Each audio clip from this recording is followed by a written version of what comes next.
Hello, day 9, I think. Yes, day 9. Okay, I have to rewatch these.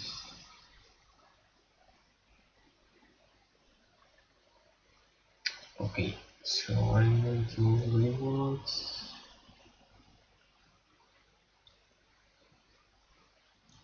Look, um, actually, I want to learn.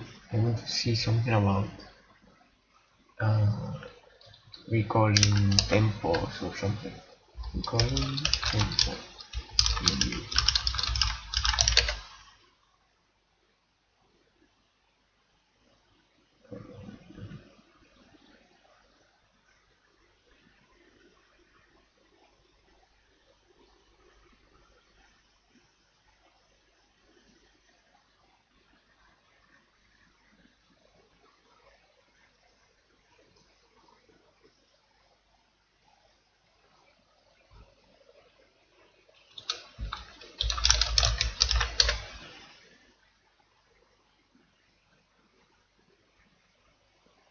Okay, so I guess I just watch this video.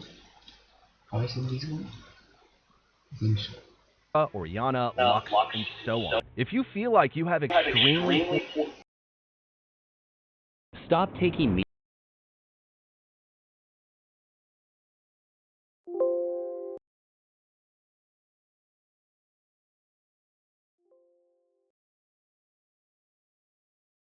meeting notes and let ClickUp AI Note Taker. Okay, I was muted. So I'm gonna watch this video and then mute myself to watch it and then practice some things in game after playing the game. So I mute myself now. Welcome to my basing guide. In this video, we're going to Hey everyone, and welcome to my basing guide. In this video, we're going to talk about a bunch of different bases. We're going to talk about some of the rules you should follow, things you should think about, and finally some of the common mistakes that people make. I will make sure to timestamp all the different sections below so you can skip to them if you want, and let's get into it. Before we get into all the specific recalls, let's talk about what an ideal base looks like and the 3 things you should be thinking about when you're deciding whether or not to base. So this example here is actually going to show all 3 of them. So I'm going to show the example 3 times. So the first one is gold. When you're basing, you need to think a lot about like how much gold do you have and do you actually have a meaningful spike. So generally you don't want to base with too little gold, but you also don't want to base with too much gold. If you base with too little gold, you can't actually buy anything important, right? If you base with 300 gold, all you're really doing is getting a dagger or boots or something. It's just not that impactful, right?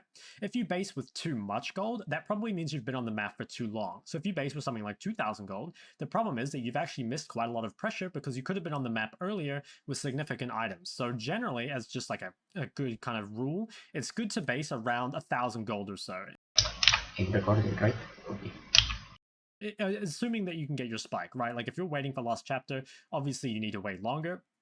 But that's kind of like, I would think of it as like, if you have less than 500 gold, probably don't base. If you have 1000 gold, start thinking about basing. If you have 1500 gold, you're like definitely looking for a base. And if you have 2000 gold, you basically need a base ASAP. So that's like a good framework for you. So if we look at this, right, I have enough gold to buy a meaningful spike. I base, I spend all my gold, and I buy this pickaxe. So it's a pretty nice bag. The second thing you need to think about, and a question you should actually ask yourself when you're going to recall, is can I realistically pressure with my resources? So the resources you want to think about are your HP, mana, and cooldowns. A lot of the time, it's really obvious. If you're like 30% HP and 30% mana, if you stay on the map, you can't really pressure. Sure, you can like stand in your tower and try catch some farm, but it's almost like being dead. You can't actually threaten the map, you can't pressure anything. So in that situation, it's really obvious if you want to recall. In this example here, it's a bit more difficult. If we have a look, I'm full HP, I have relatively low mana, and my cooldowns are a bit mixed. You know, I'm going to have ult, but I don't have ignite. So in this situation, when the answer is maybe, generally you should just recall. And the reason is going to be that, sure, maybe you can pressure the map at say 50% 100% capacity. If you stay, if you base, you're off the map, you can't pressure it for a little bit, but when you come back, you're going to be able to pressure really hard. So if you're not sure about whether you can pressure the map or not, you probably should just base, but a lot of the time it's just like really obvious, like low HP, low mana, no cooldowns, just hit the base button straight away. And the last thing you want to consider when you're basing is, are you going to lose anything for this? In your ideal base, you don't want to lose any creeps for basing, and normally the way to do that is to either force your opponent to base first by chunking them out or by killing them or something like that. We'll go through a bunch of different examples of this, but in this situation, the enemy is always dead, right? So I'm not going to lose anything. I can just push in this wave, and you'll see here, I push it in, I recall, and then by the time I get back to this lane, I'm going to be able to clear all these creeps. So why is this the ideal base?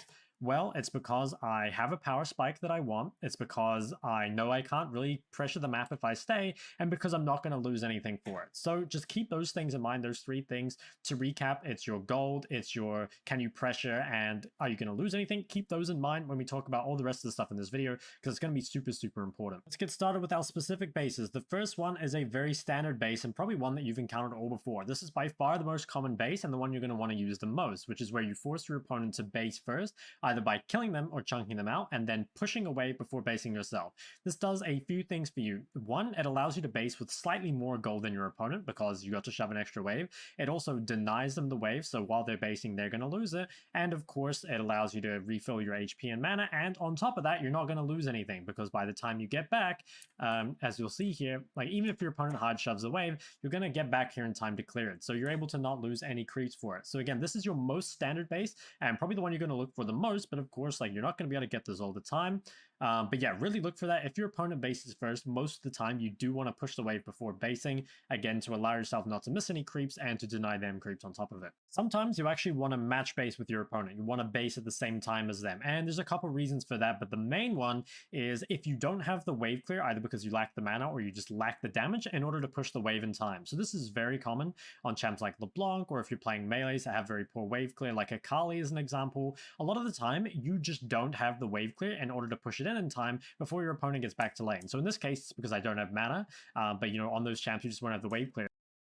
If you don't have the wave clear, either because you lack the mana or you just lack the damage in order to push again to allow yourself not to miss any creeps and to deny them creeps on top of it. Sometimes you actually want to match base with your opponent. You want to base at the same time as them, and there's a couple reasons for that, but the main one is if you don't have the wave clear, either because you lack the mana or you just lack the damage in order to push the wave in time. So this is very common on champs like LeBlanc, or if you're playing melees that have very poor wave clear, like Akali is an example. A lot of the time you just don't have the wave clear in order to push it in time before your opponent gets back to lane. So in this case, it's because I don't have mana, but you know, on those champs you just won't have the wave clear. If you try and push this, your opponent's just going to get back to lane in time that they can actually freeze the wave on their side, and you've just set up a pushing wave for them. So if you're the one that's like losing the matchup, or you just don't have the wave clear or anything like that, you'll probably want to match base rather than pushing it in if they base first. The other reason you might want to do this is because if you push a wave before basing, they will actually get one wave of priority when they come back to lane. So if you saw in that previous replay, the Kassadin was able to push out that wave before I got back to lane. Now, normally this is not a problem, so I wouldn't think about it too much, but if you're versus a very heavy roaming champion like Talon or something like that, you might not want to give up that one wave of priority. There are definitely some exceptions to that, and I'm going to talk about that later in the video, but that's another thing to be aware of. The main reason, though, is just that it's really scary to push and then get frozen on. Basing before your opponent can do a lot of good things too. So the first one is that, again, you get that wave of priority. If you base, your opponent pushes an extra wave, you will have an opportunity to push a wave while they're basing. So this can be really good in matchups where you can't really get priority, or it can be really useful on roaming champions where when they get a wave of priority, they can do a lot with it.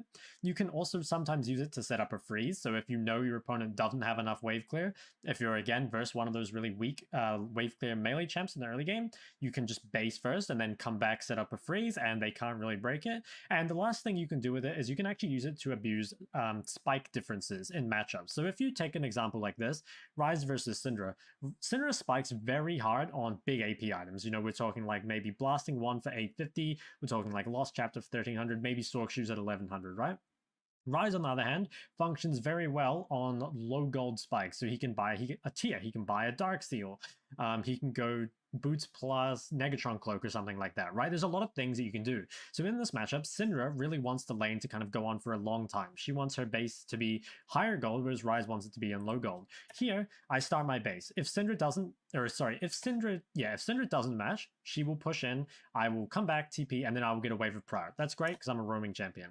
If she matches me at the same time because she doesn't want me to roam, which is what she's going to do here, I'm actually going to come back in a more favorable state than she is, because what's going to happen is, sure, I got tier boots, Syndra got tier Darksteel. Guess who this is better for? It's much better for the champion that's meant to lose a matchup, which is the Ryze, especially because now Syndra doesn't really have the ability to actually contest me. So basing first is honestly quite advanced, but it has a lot of really good things, especially if you're playing a losing matchup or you're playing a roaming champion. So if you've fallen behind or you're in a bad matchup or for whatever reason you can't really control the lane, it's quite difficult to get a good base. And what people used to say is that the way you get out of this situation is you try base on the wave before a cannon wave, but this is actually bad advice now. So the way it used to work is that the reason you would base on the wave before a cannon wave was because if you cleared out the second wave and then instantly based, it would take your opponent a long time to crash that cannon wave, and then the cannon would tank a lot of shots in the tower, so you could actually get back to mid wave without losing too much.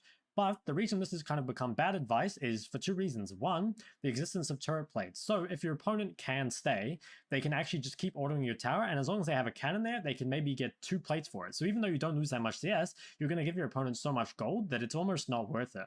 The second reason is actually the existence of DMAT. So not that many people take DMAT, so you can sometimes get away with it, but a lot of the times in competitive people do, and it just allows you to instantly DMAT a cannon, and then suddenly you just lose that entire wave.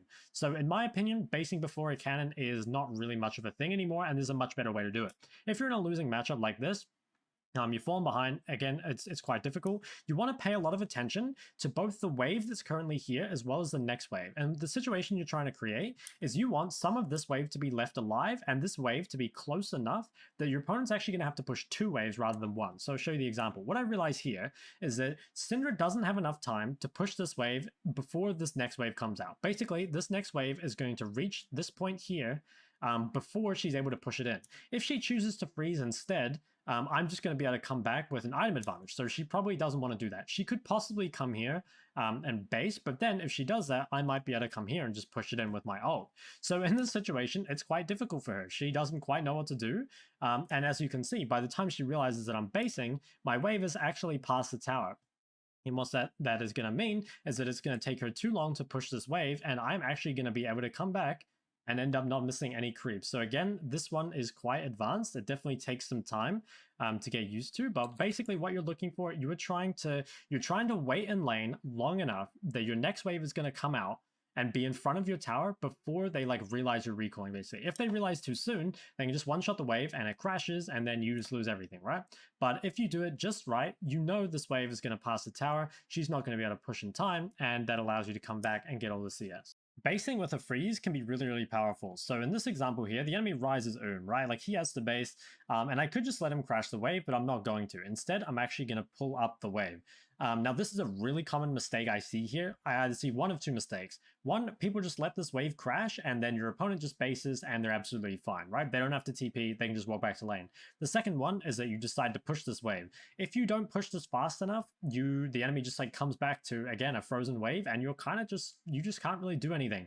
So in this situation, like Yone doesn't have the greatest wave clear. I know I can't push this wave in time, but also I don't want to let it crash because I really want to force out Ryze's TP. So what do I do instead? I actually pull up the wave, and then I match base. What this is going to do is it's going to force Ryze to TP back to the lane, or he's going to lose all these creeps. As you can see here, he TPs back, and I'm just able to match TP. So you have to be, you really guys, actually this more than anything is one you have to pay attention to. I see this so much. In this situation, please don't push under their tower, and please don't let it push under your tower. Just pull the wave and freeze and match base instead. If you want to understand basing at a pretty high level, you also need to know about teleport, because teleport actually changes the way bases work and how the lane plays out quite a lot.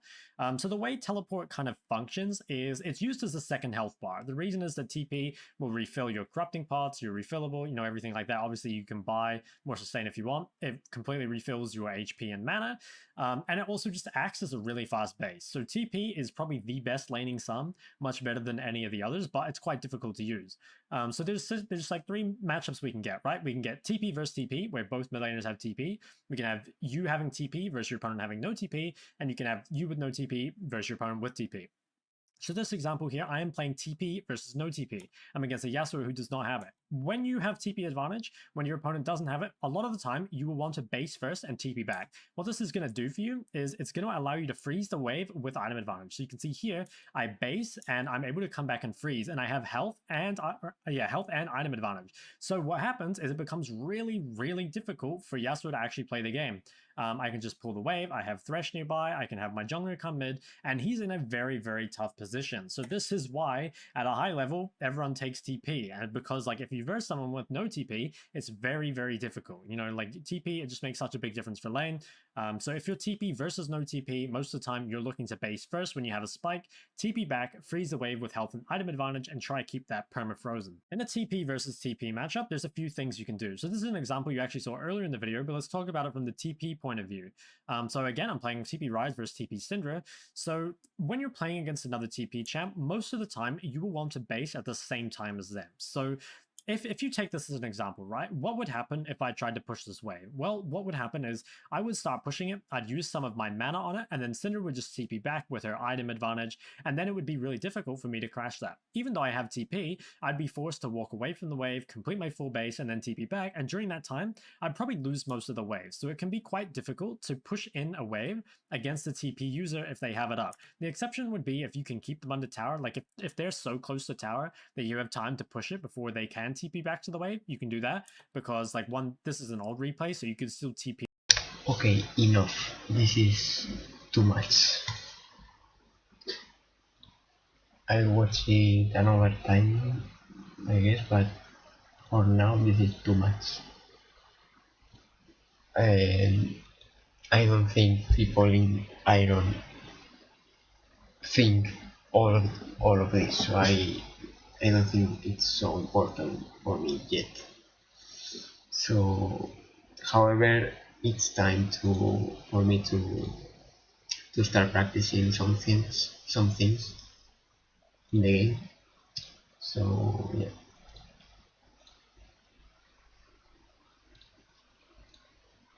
Um,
I'm gonna look for this video. Push this one.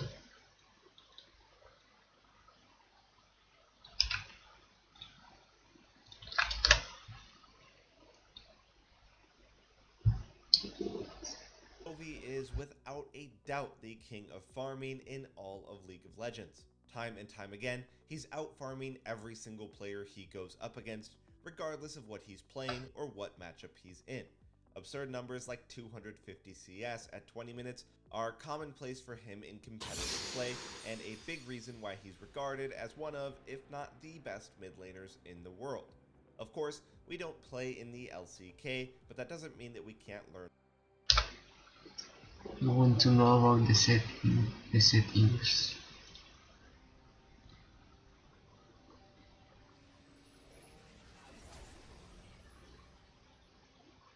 Bienvenidos a la grieta del invocador. Maybe it was in this one.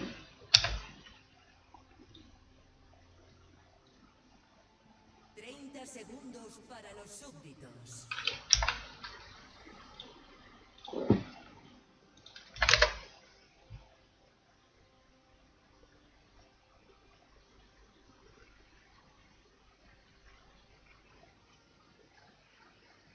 No, I think it was this one.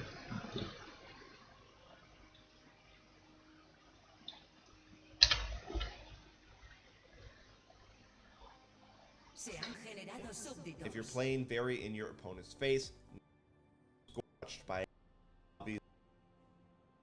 he's perfect. Sometimes he is out when dual wave as aggressively despite that miss. Thank you all. We have perfected how to climb to our website if you don't refund that you've always wanted. During the early game matter a bit. Many of us know Chovy. Imagine taking spam. That's definitely camps near you. Percent way. Unlike farm, there's two a jack to be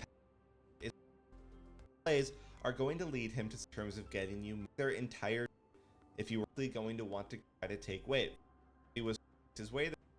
Clean up Chovy farm for in bot.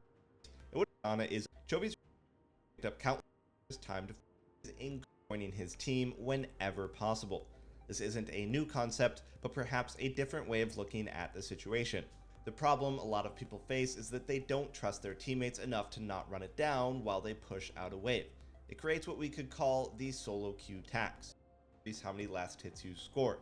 When possible, you should simply try to kill the enemy caster minions before all the enemy melee minions die.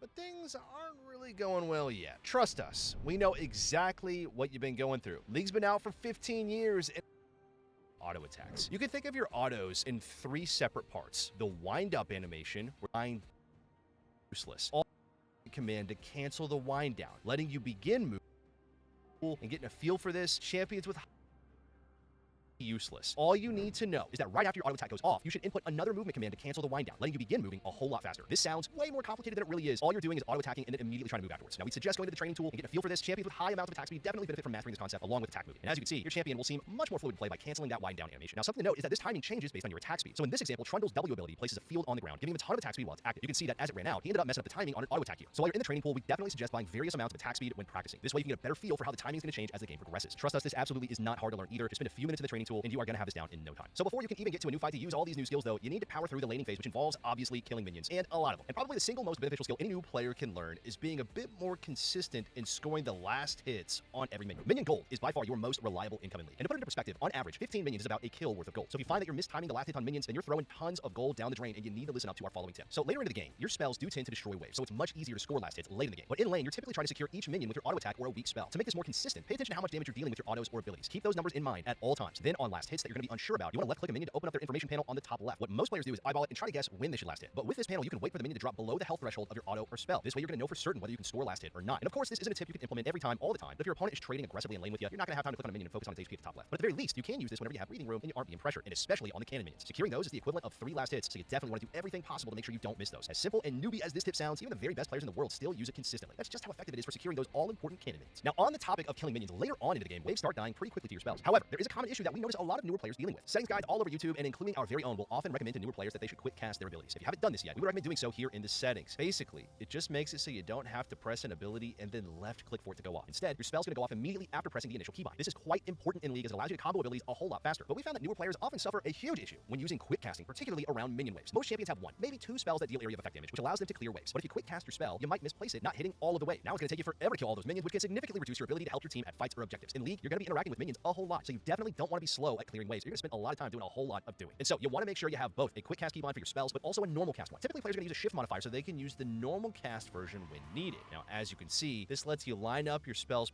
perfectly, allowing you to clear those minions quickly. Now you're going to have way more time to join up with your team and enjoy the fun parts of the game. There's a wide variety of spells in League which will interact with minion waves in a bunch of different ways, so using normal cast is extremely important, particularly on mages who are a bit more ability focused than other classes. Now, for our all-important final tip, let's talk about vision. Your trinket gives you periodic wards, which are important for lighting up the map with information. The problem is, these are immediately applied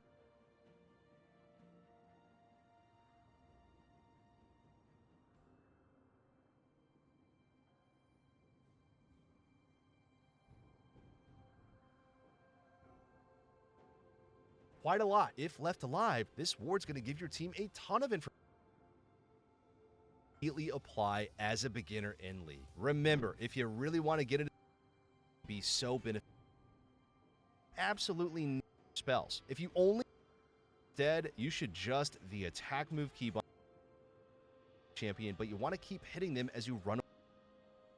have to Okay, right-click finally I where you found move, it. then put your cursor back on your opponent, then back to where you want to move, and so on and so forth. It is very easy to mess all this up, causing you to cancel auto attacks, misclick, and so on. It's especially deadly on ranged champions that want to keep their distance. So let's say you're running away from a threatening melee champion, but you want to keep hitting ground, causing your character to walk into the enemy champion, which could absolutely get you killed, and it probably happened to you. Instead, you should adjust the attack move keybind to fix this issue. When you press A, your cursor is going to turn red, and you're going to get an outline of your auto attack range. Then, if you left-click the ground, you're going to automatically move to where you clicked, and then hit the target closest to you. If you're already in range of someone, though, you're just going to begin auto-attacking immediately. And as you can see, this keybind lets you get away with less precise clicks. It sounds complicated. I get what I just said could sound like that, but it's so easy to do. And the best part is that it's going to make your life infinitely easier if you're not already using this. Notice how we can hit the target in front of us without ever having to accurately click on it. Our cursor can stay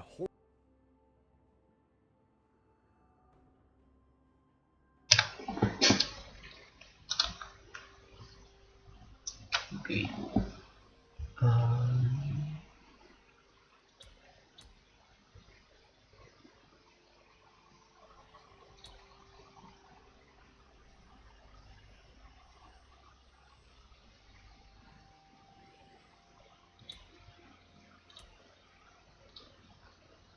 Si no fuese tan bonito, no me importaría que todo esto esté a punto de cambiar.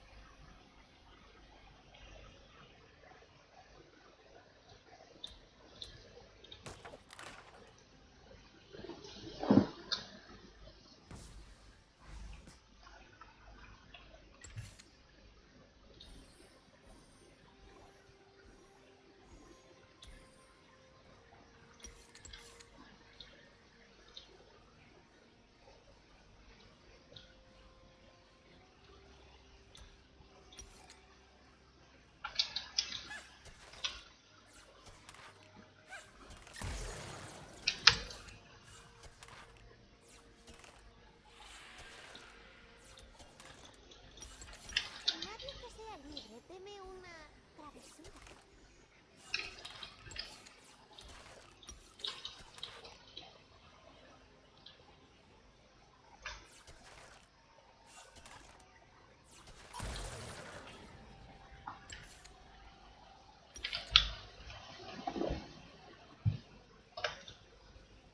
horizontal the entire time by simply using a combination of regular right clicks and auto move clicks. This is a lifesaver for attack-based champions trying to kite in between auto attacks because it allows your clicks to be precise. Notice how, unlike in our previous example,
¿Qué les gusta a los chicos?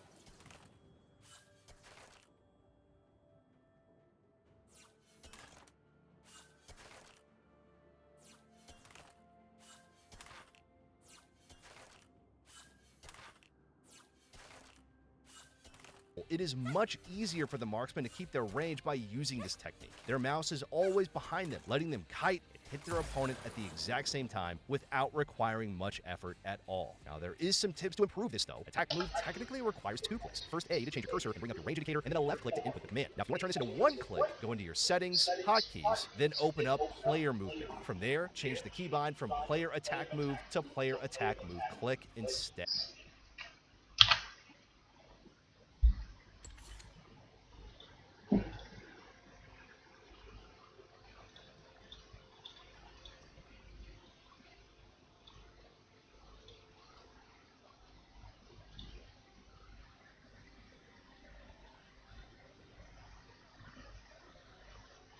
Me gusta.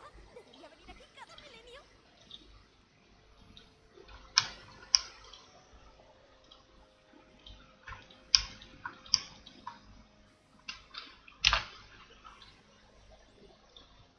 This is going to make it so you only need to player settings, hotkeys, then open up player movement. From there, change the keybind from player attack move to player attack move click instead. This is going to make it so you only need to press that one keybind to attack move rather than having to left click as well. Now, this is a personal preference though. Use whichever you prefer. Another issue you may run into though is that you won't have precise target selection. Let's say you want to hit the target.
Me llaman Zoe.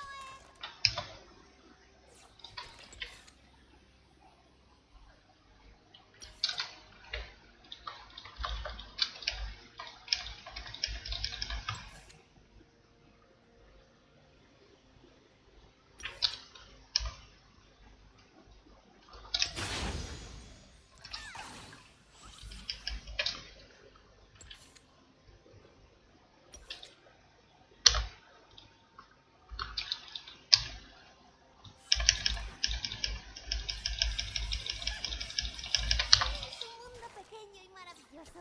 Me gusta.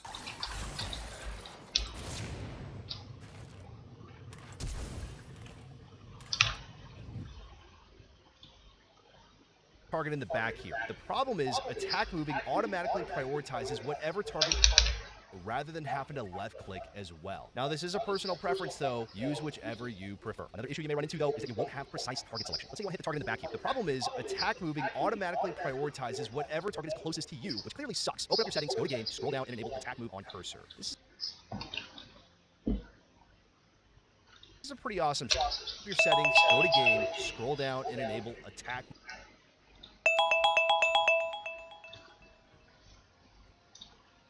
move on cursor. This is a pretty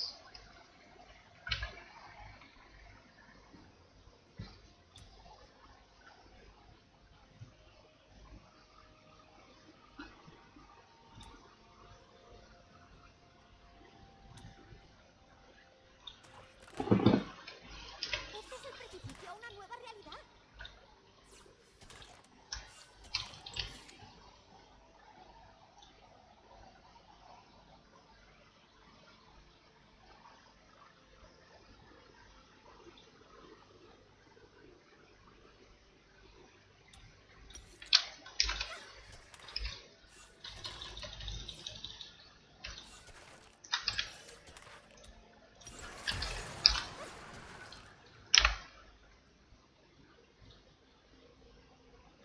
pretty awesome setting where your attack will prioritize the target closest to your cursor, allowing you to control your auto attacks just a little bit more without needing extreme precision. And by the way, having the right settings makes this game so much easier to play. So if you're looking for more useful ones just like that one, check out our settings guide right after this. So as for our next tip, it's going to make your movement even more fluid combined with attack movement. What you want to do is cancel the wind down animation of your auto attacks. You can think of your autos in 3 separate parts. The wind up animation, where your champion Se supone que les tengo que dar un mensaje, pero se me olvida su patrón sónico.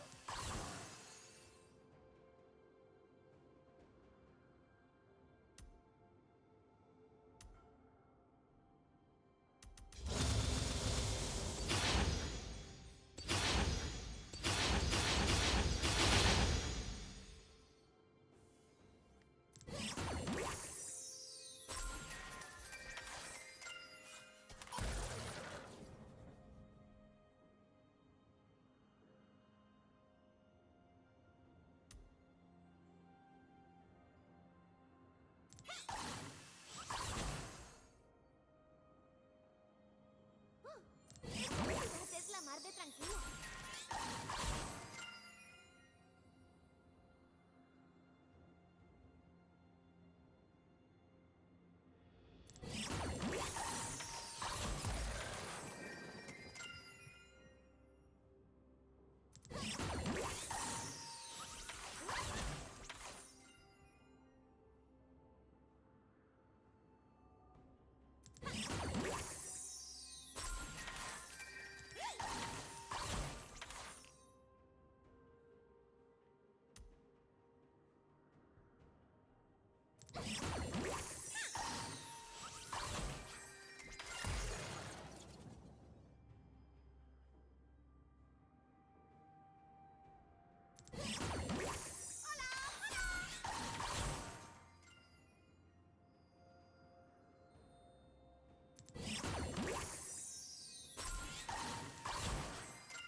La luz estelar es algo en su interior que arde por salir. ¡Ridícula!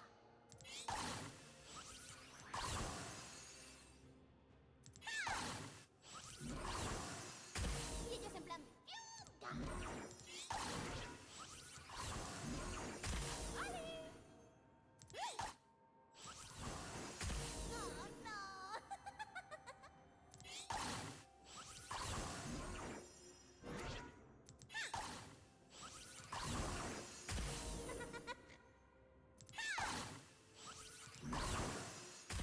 Y más de esta.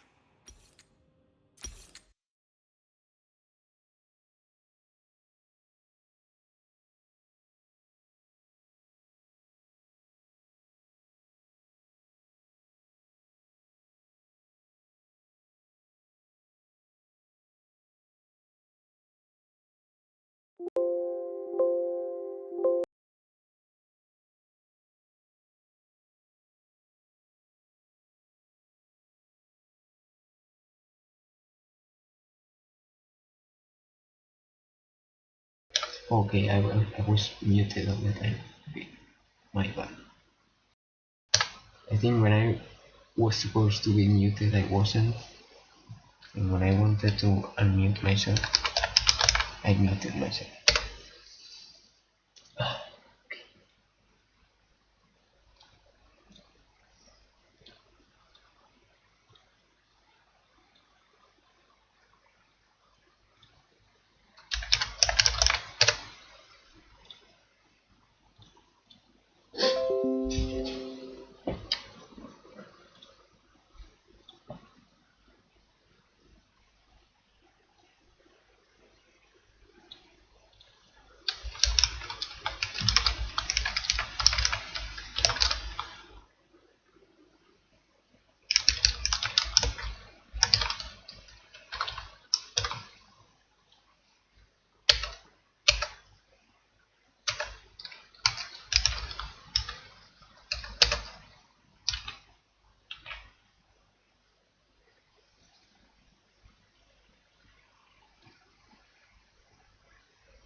jugador.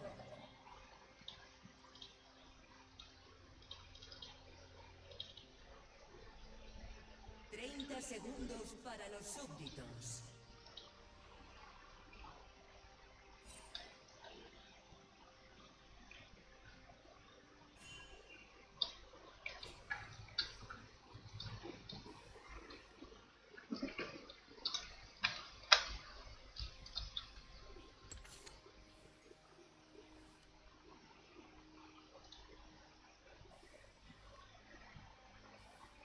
Se han creado súbditos.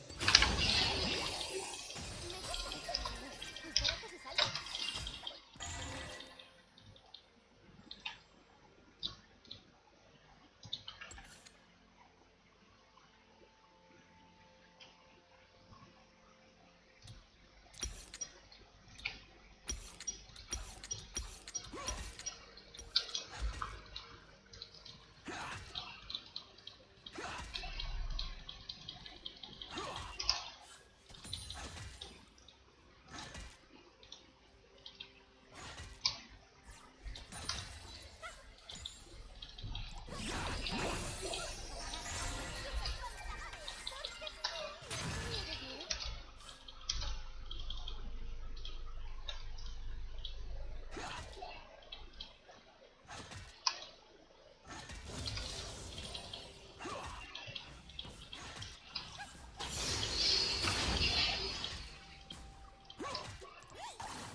Vos.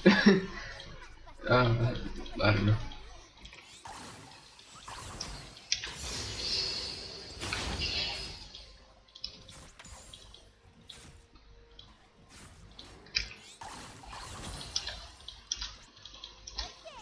haces?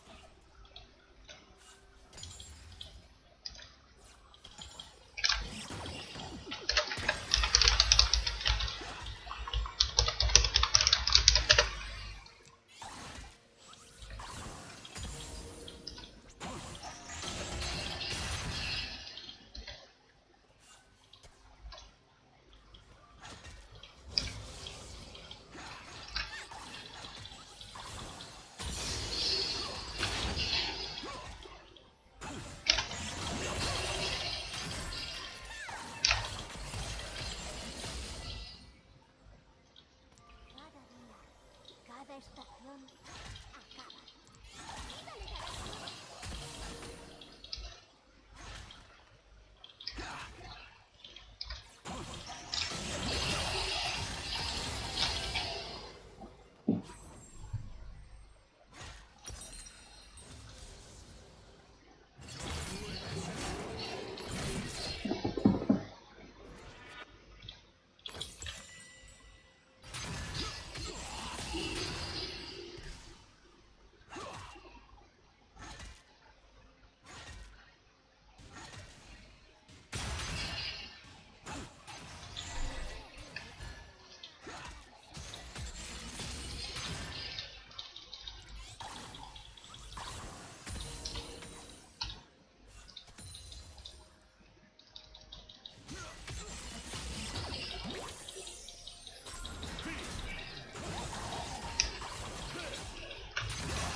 Vaya si jugarás.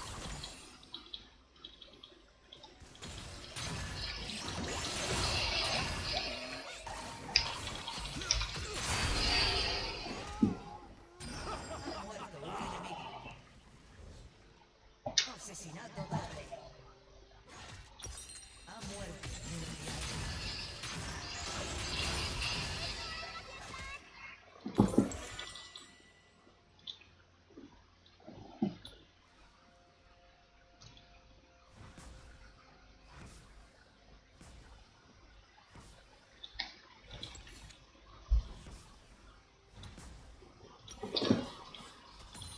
Ha muerto un enemigo.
lágrimas, incluso estando Ha feliz. muerto un enemigo. Pronto caerán las placas de las torretas. Ha muerto un aliado.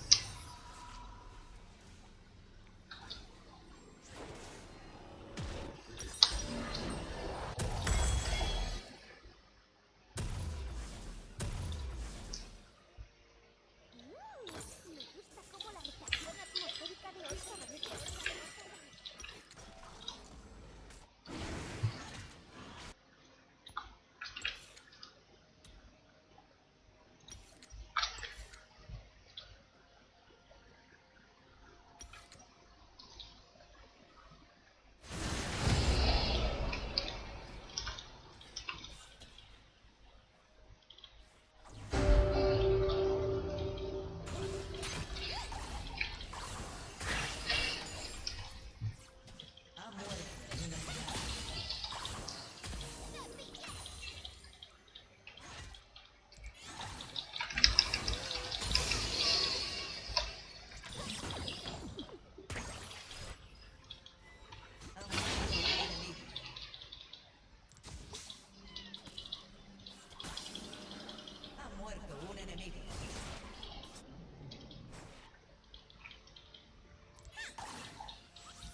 Ha muerto un enemigo.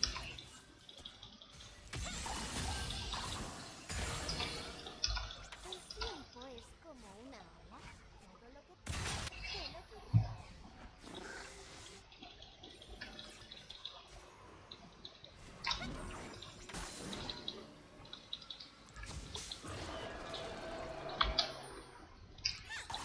Ha muerto un aliado.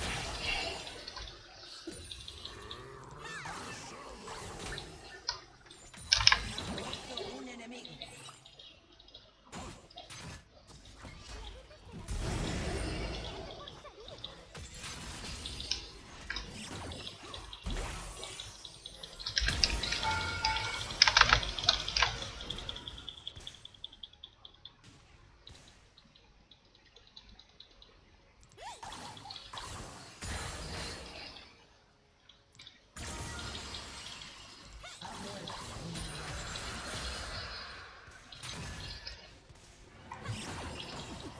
Tan bonito, no me importaría que todo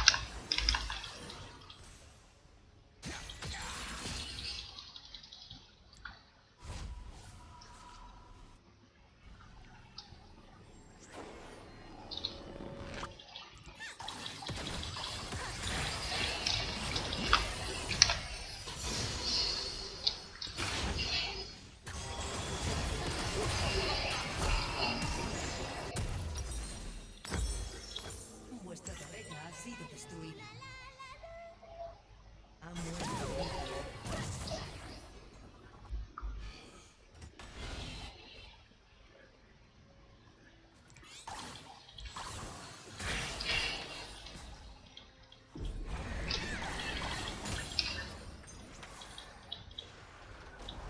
Vuestra torreta ha sido destruida.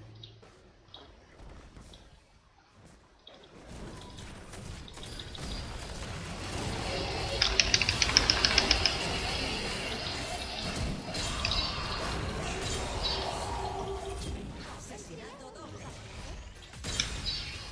Asesinato triple.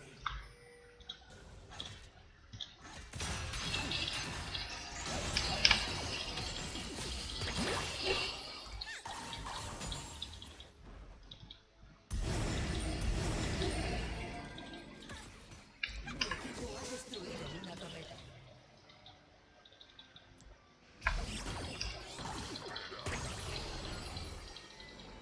seré feliz mientras espero.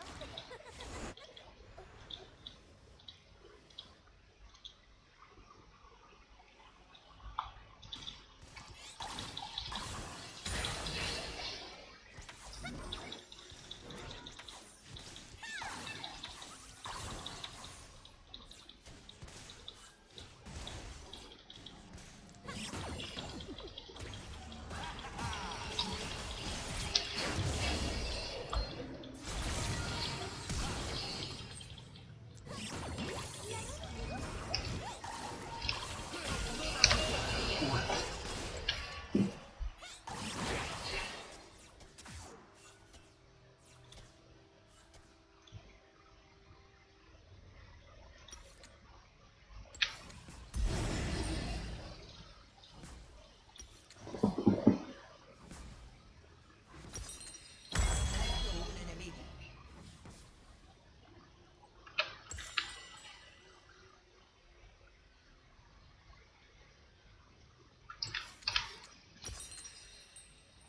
Ha muerto un aliado.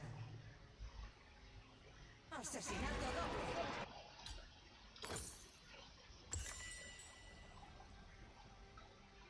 Hay un montón de...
aniquilados.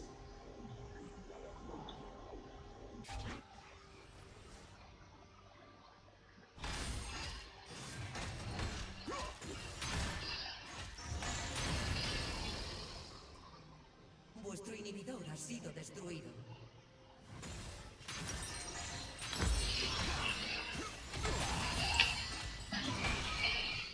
Vuestra torreta ha sido destruida.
Fuck.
Vigilaos. Bienvenidos a la grieta del invocador. 30 segundos para los súbditos. Se han generado súbditos.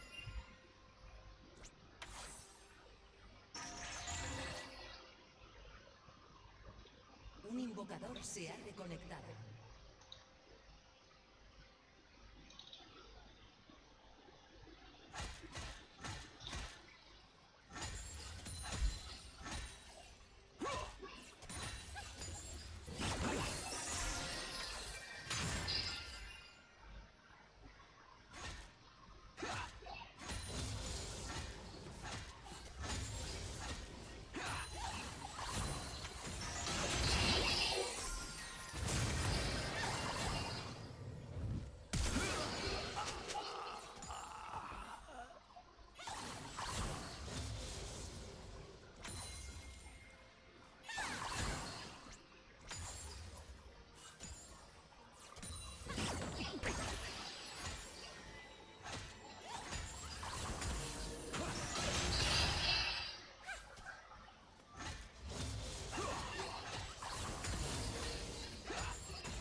torreta del equipo azul ha sido destruida.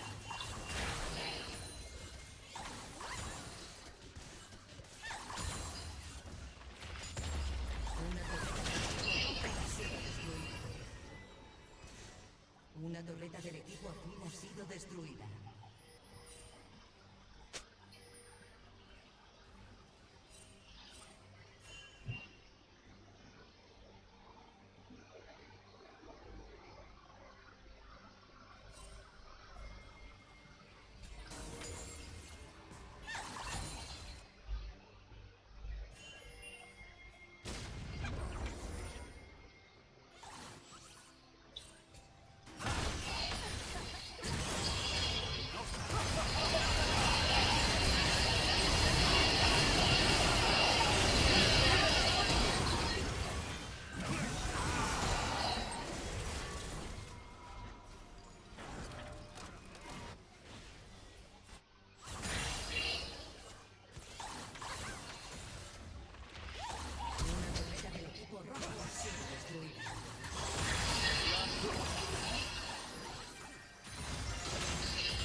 Destruida.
conseguido aniquilar al enemigo.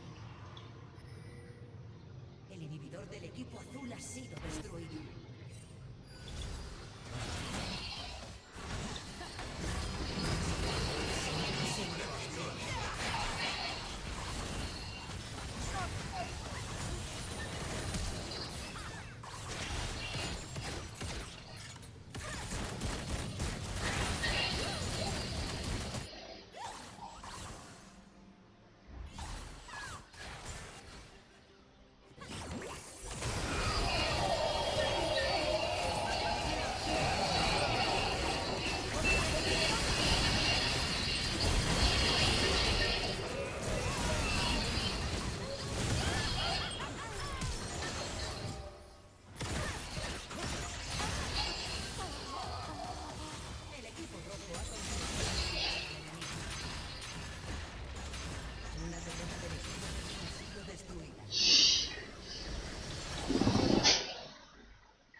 Okay, so that's it for today. See you tomorrow. Bye.